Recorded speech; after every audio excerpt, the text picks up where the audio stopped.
Okay, so this is another Paul Morphy game from the simultaneous exhibition in 1858.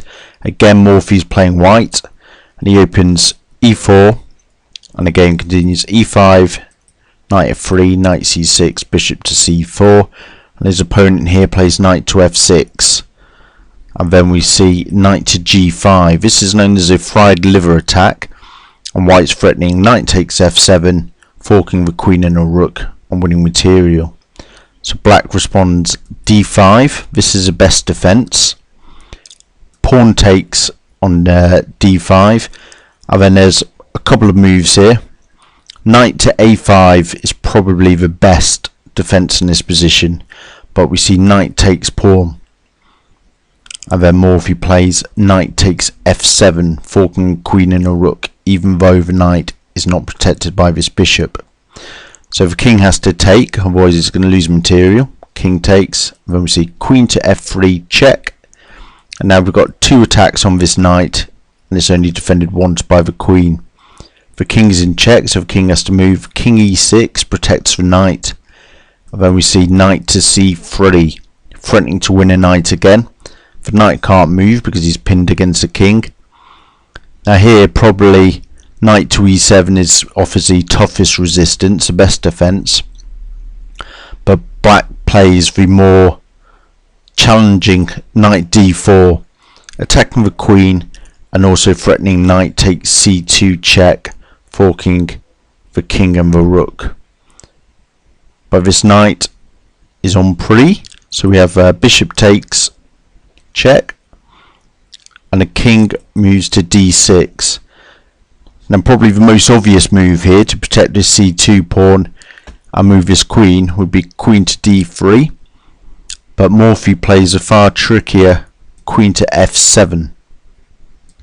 Now the point of this move is it stops the king from going back to the 7th rank, and there's a threat of checkmates here. So if black was to play, for instance, now knight takes pawn check, would have king to d1 attacking the knight.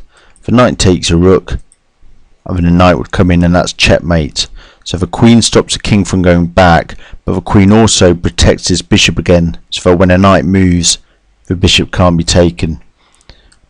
So because of that, in this position, black plays bishop to e6, and that stops the queen from defending his bishop. So now if knight e4 check, the king can take the bishop. Bishop takes, the knight takes, and then the knight check comes in. Now the king's the only defender of his knight, so he has to go to d5 to keep protecting it. And then we see c4 check, forcing the king to unprotect this knight, but this knight's on pre, so king takes knight, queen takes knight, and if we look at this position, it's quite clear that white's winning easily. White's actually a pawn up, and the black king is in a very precarious position, to say the least. Now black makes a mistake here, but to be fair, it's a very difficult position to find a suitable defense in.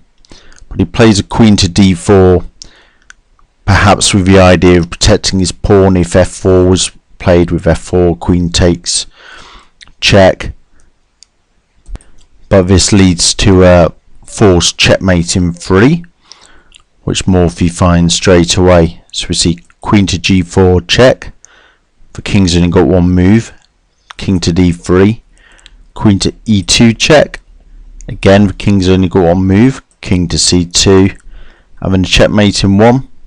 Can you see it? d3, discovered check, and mate.